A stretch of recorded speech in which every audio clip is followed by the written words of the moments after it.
Viewers, welcome to my டெஸ்டைல். வீடியோக்குள்ள போகிறதுக்கு முன்னாடி நம்மளோட சேனலை சப்ஸ்கிரைப் பண்ணாதவங்க சப்ஸ்கிரைப் பண்ணிட்டு கொஞ்சம் சப்போர்ட் பண்ணுங்க. வாங்க வீடியோக்குள்ள போகலாமா? கார்த்தி ரேவதி சீரியல்ல என்ன நடந்துட்டு இருக்குன்னு பார்க்கலாமா? கார்த்தி ரேவதி சொன்ன விஷயத்த மனசுல போட்டு குழப்பிட்டு இருக்காங்கன்னே சொல்லலாம். திடீர்னு எதுக்கு நம்ம ரேவதியை வெளியூருக்கு அனுப்பணும் அப்படின்னு சொல்லி நினைச்சிட்டு இருக்கு. அடுத்த நாள் பார்த்தோன்னா நம்ம ரேவதி, சாமுண்டீஸ்வரி, ஈஸ்வரி 3 பேருமே சேர்ந்துட்டு ஏர்போர்ட்டுக்கு தான் கிளம்புறாங்கன்னே சொல்லலாம். சரின்னு சொல்லிட்டு ஒரு பக்கம் நம்ம ரேவதி அவங்களோட பேக்கை வைக்கும் போது உடனே இந்த பக்கம் சந்திரகலா நினைக்கிறாங்க, எப்படியோ இந்த ரேவதி கார்த்திக்கு கால் பண்ணி சொல்லுவா, அந்த கார்த்தி பயலுக்கு கால் மட்டும் பண்ணக்கூடாது, என்ன பண்ணலாம் அப்படின்னு சொல்லிட்டு பேசாம நைஸா அவ பேக்ல இருந்து போனை எடுத்து வச்சிடலாம் அப்படின்னு சொல்லிட்டு அந்த போனை எடுத்துட்டு போயிட்டு நம்ம ஈஸ்வரி கிட்ட தான் சொல்றாங்க, அக்கா பேசாம இந்த கார்த்தியை பிளாக் லிஸ்ட்ல போட்டு விட்டுருக்கா, அதான் நம்மளுக்கு பிரச்சனை வராது அப்படின்னு சொன்ன உடனே நம்ம ஈஸ்வரி அதே மாதிரியே பண்ணிடுறாங்கன்னே சொல்லலாம். ஆனா நம்ம ரேவதி இதெல்லாம் கவனிக்கவே இல்லப்பா. இந்த சந்திரா நைஸா எப்படி அவங்க ஹேண்ட்பேக்ல ரேவதிக்கே தெரியாம எடுத்தாங்களோ அதே மாதிரி நைஸா போய் அவங்களுக்கே தெரியாம வச்சிடறாங்கன்னே சொல்லலாம்.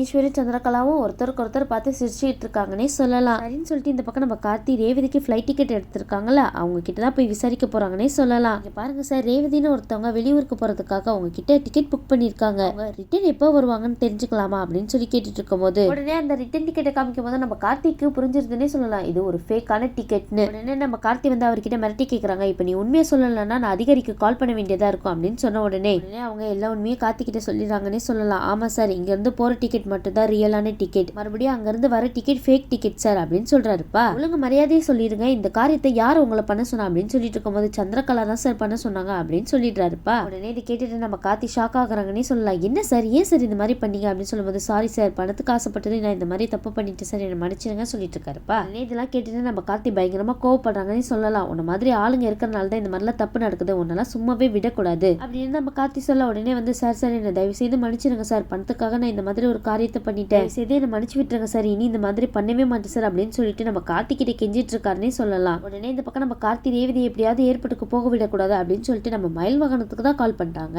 நம்ம கார்த்தி கேட்கறாங்க, ரேவதி அங்க வந்து கிளம்பிட்டாளா அப்படின்னு சொல்லி கேட்டு இருக்கும் போது, ஆமா சகல இப்பதான் கிளம்புனாங்க, ஏன் சகல இப்படி பரபரப்பா கேட்டுட்டு இருக்கேன், என்ன ஏதாவது பிரச்சனை அப்படின்னு சொல்லி கேட்டு இருக்கும் போது, ஆமா பிரச்சனை தான், ரேவதிக்கு ரிட்டர்ன் டிக்கெட் எடுத்திருக்காங்களா, அது ஒரு ஃபேக்கான டிக்கெட், அது மட்டும் இல்லாம ரேவதி என்கிட்ட இருந்து ஒரு இண்டியா பிரிக்கிறதுக்காக தான் இந்த மாதிரி ஒரு திட்டத்தை போட்டிருக்காங்க. என்ன சகல சொல்லிட்டு இருக்க, அத்தை ஃப்ரெண்டோட பையனுக்கு கல்யாணம் சொல்லிட்டு தானே ரேவதி அனுப்பி வச்சாங்க, ஆனா நீ என்னன்னா இப்படி சொல்லிட்டு இருக்க அப்படின்னு சொல்லி கேட்ட உடனே நம்ம கார்த்தி சொல்றாங்க, இங்க பாருங்க அவங்க என்கிட்ட இருந்து பிரிக்கிறதுக்காக தான் என்னென்னவோ நாடகம் போட்டு ரேவதியை வெளியூருக்கு அனுப்பியிருக்காங்க. உடனே இது கேட்டுட்டு நம்ம மயில் வாகனம் அதிர்ச்சி ஆகிறாங்கன்னு சொல்லலாம். உடனே ரோகிணி கேட்கறாங்க, என்னச்சுங்க அப்படின்னு சொல்லி கேட்டுட்டு இருக்கும்போது, ரேவதி கல்யாணத்துக்காக போயிருந்தால அவளுக்கு ரிட்டன் டிக்கெட் போட்டிருக்கிறது ஃபேக்கான டிக்கெட்டா, அது மட்டும் இல்லாம அத்தையும் சின்னத்தையும் சேர்ந்து தான் ரேவதியை கார்த்திகிட்ட இருந்து ஒரே பிரிக்கிறதுக்காக இந்த மாதிரி பிளான் போட்டிருக்காங்களாம். உடனே நம்ம ரோகிணி மயில் வாகனத்துக்கிட்ட இருந்து போன் வாங்கி கார்த்திகிட்டே பேசுறாங்க, மாமா என்னச்சு மாமா, பாருங்க ரோகிணி வெளியூர்ல யாரோ ஒருத்தவங்க இருக்காங்கன்னு சொன்னீங்களா, அவங்க போன் நம்பர் உங்ககிட்ட இருக்கா? ஆமா மாமா, அவங்கள பத்தி எனக்கு நல்லாவே தெரியும், அது மட்டும் இல்லாம அவங்க போன் நம்பரும் என்கிட்ட இருக்கு. அப்ப நம்ம கார்த்தி சொல்றாங்க, சரி ரோகிணி நீங்க நைஸா அவங்க கிட்ட பேச்சு கொடுத்து நம்ம ரேவதி மறுபடியும் எப்ப ரிட்டர்ன் வராங்கன்னு கேளுங்க,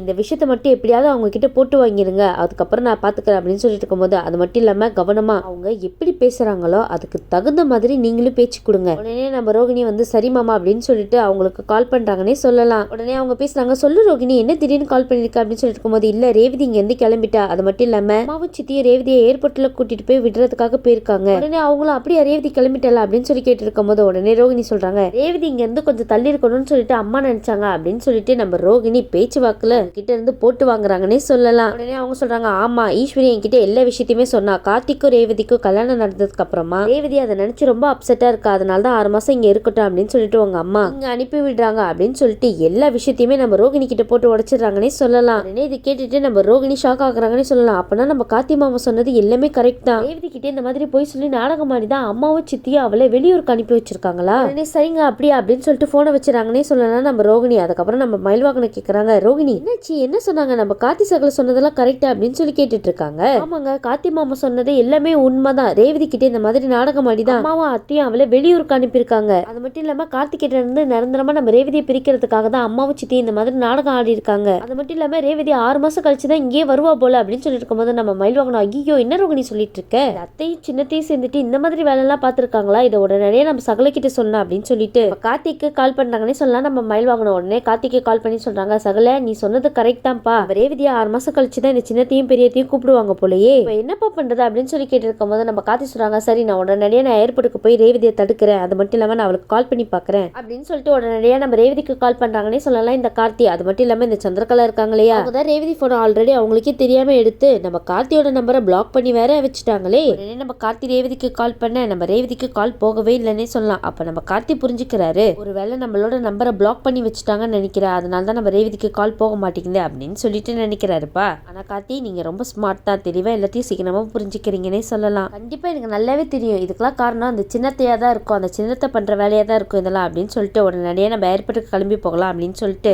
கார்த்தி ஏர்போர்ட்டுக்கு அவசரமா கிளம்பி போயிட்டு இருக்காருன்னே சொல்லலாம். உடனே சந்திரகலா வந்து ஈஸ்வரியை பார்த்து நினைச்சிட்டு இருக்காங்க, அக்கா உன்னோட பொண்ணு 6 மாசம் கழிச்சு கூட இங்க வர போறதே கிடையாது, சொல்ல போனா நிரந்தரமா அவளை அங்கேயே இருக்க வச்சிருந்தோம், அதுதான் நம்மளோட பிளானே. அப்பதான்க்கா இந்த ரேவதியும் கார்த்தியும் ஒண்ணு சேரவே மாட்டாங்க, அது மட்டும் இல்லாம இவங்க 2 பேரும் எப்பயுமே ஒண்ணு சேரவே கூடாது. உன்னோட பொண்ணு 6 மாசம் கழிச்சு கூட இல்ல, 6 வருஷம் மேல ஆனாலும் இங்க வரவே முடியாது. உன்கிட்ட நான் போய் சொல்லிட்டேன், அது மட்டும் இல்லாம உன்கிட்ட இருந்து உன்னோட பொண்ணை நிரந்தரமா நான் பிரிச்சுட்டேன்க்கா அப்படின்னு சொல்லிட்டு மனசுக்குள்ள சந்தோஷப்பட்டு இருக்காங்கன்னே சொல்லலாம் இந்த சந்திரகலா. அது மட்டும் இல்லாம என்னையும் என்னோட புருஷனையுமா பிரிச்சு வைக்கிற, இப்ப பாத்தியா உன் பொண்ணை உன்கிட்ட இருந்து நான் பிரிச்சு வைக்க போறேன், அது மட்டும் இல்லாம உன்னோட ஒவ்வொரு பொண்ணோட வாழ்க்கையும் நான் அழிக்க போறேன், இதுதாண்டி நான் உனக்கு கொடுக்குற தண்டனை அப்படின்னு சொல்லிட்டு நம்ம சந்திரகலா மனசுல நினைச்சிட்டு இருக்காங்கன்னே சொல்லலாம். ஆனா இந்த பக்கம் நம்ம ஈஸ்வரி சந்திரகலாவை நினைச்சு ரொம்ப பெருமைப்பட்டு இருக்காங்கன்னே சொல்லலாம். சந்திரகலா எனக்காக தான் இந்த மாதிரி எல்லாம் பண்ணிட்டு இருக்கா, இந்த ரேவதியை காத்தியும் ஒண்ணு சேரக்கூடாது அப்படின்னு சொல்லிட்டு ரேவதியை 6 மாசம் கழிச்சு கூப்பிட்டுக்கலாம் அப்படின்னு சொல்லிட்டு நம்மளுக்கு இது வரைக்கும் ரொம்ப சப்போர்ட்டா தான் இருந்திருக்கா அப்படின்னு சொல்லிட்டு இந்த சந்திரகலாவை பத்தி ரொம்ப பெருமையா நினைச்சிட்டு இருக்காங்கப்பா இந்த ஈஸ்வரி. என்ன ஈஸ்வரி, உங்க தங்கச்சியோட முழு சுயரூபம் என்னன்னு தெரியாம போச்சு உங்களுக்கு?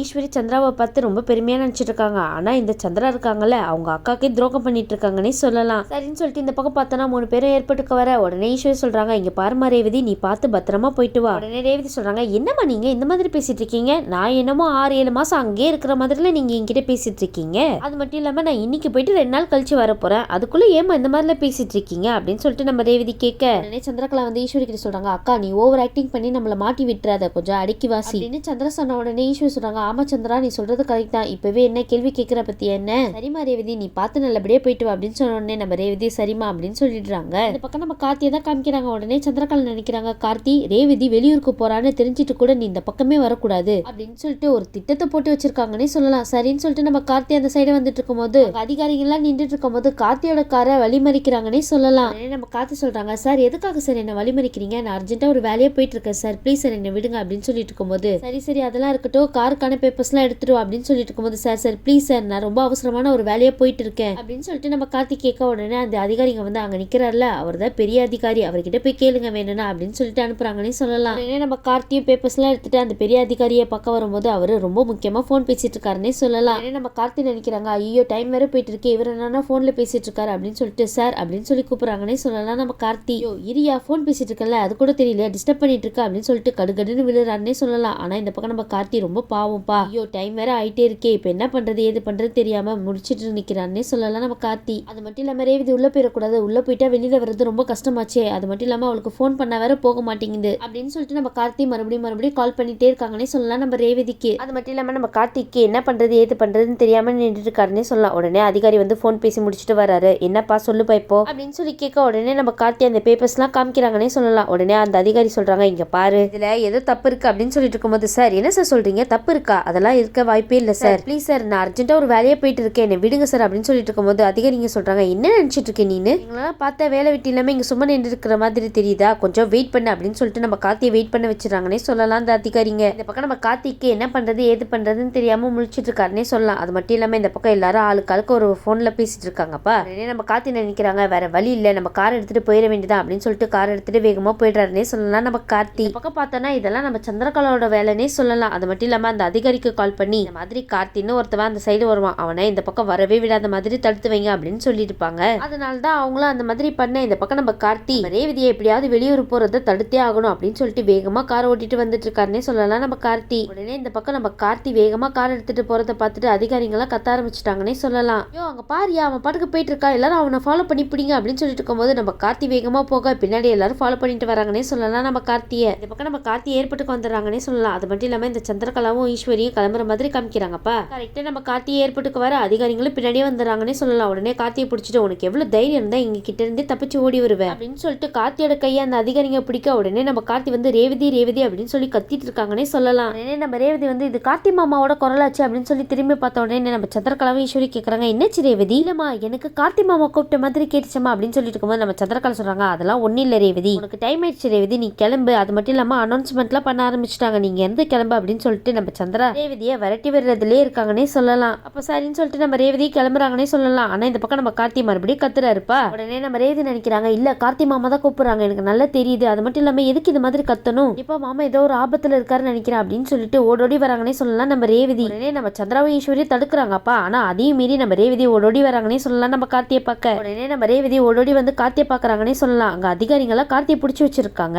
அந்த சீன் எல்லாம் பார்த்துட்டு நம்ம ரேவதி ஓடோடி வந்து மாமா இன்னமும் ஆச்சு அப்படின்னு சொல்லி கேட்டுட்டு இருக்காங்க. ரேவதி நீ தயவு செய்து வெளியூருக்குலாம் போவாது ரேவதி, அது மட்டும் இல்லாம ஒன்னிய நீ பிரிக்கிறதுக்காக இவங்க போட்டு பிளான் தான் இது அப்படின்னு சொன்ன உடனே நம்ம ரேவதி இதை கேட்டுட்டு பயங்கரமா அதிர்ச்சி அடிறாங்கன்னே சொல்லலாம். ஆனா இந்த பக்கம் பார்த்தோன்னா நம்ம சந்திரகலா ஈஸ்வரி ஓடோடி வராங்கப்பா. உடனே நம்ம ரேவதி இங்க என்னமா நடந்துட்டு இருக்கு அப்படின்னு சொல்லி கேட்ட உடனே நம்ம ஈஸ்வரி சொல்றாங்க, எல்லாமே நான் சொல்றேன் ரேவதி. என்னமா கார்த்தி மாமா என்னன்னோ சொல்லிட்டு இருக்காங்க, நீங்க என்னன்னோ சொல்லிட்டு இருக்கீங்க, எனக்கு ஒண்ணுமே புரியலையே. இங்க பாருங்க சார், நீங்க எதுக்காக என்னோட கார்த்தி மாமாவை பிடிச்சி வச்சிருக்கீங்க, அவரை விடுங்க சார் அப்படின்னு சொல்லிட்டு நம்ம ரேவதி சொல்ல. ஆனா இந்த பக்கம் சந்திரகலா ரொம்ப பாவனே சொல்லலாம். பெரிய பெரிய கோட்டையெல்லாம் கற்பனையில கட்டி வச்சிருந்தாங்க. அத ஒரே நிமிஷத்துல சலிசலியா நொறுக்கிட்டா இருப்ப இந்த கார்த்தி. அது மட்டும் இல்லாம இந்த ஈஸ்வரி சந்திரகலாவும் என்னடா நடந்துட்டு இருக்கீங்க அப்படின்னு சொல்லிட்டு திருன்னு முழிச்சிட்டு இருக்காங்கன்னே சொல்லலாம். அப்புறம் இவங்க என்ன பண்ண போறாங்க ஏது பண்ண போறாங்கன்னு வெயிட் பண்ணி பார்க்கலாம். இந்த வீடியோ உங்களுக்கு பிடிச்சிருந்துச்சுன்னா மறக்காம மெட்ரா ஸ்டைல லைக் பண்ணுங்க, ஷேர் பண்ணுங்க, சப்ஸ்கிரைப் பண்ணிடுங்க. தேங்க்யூ.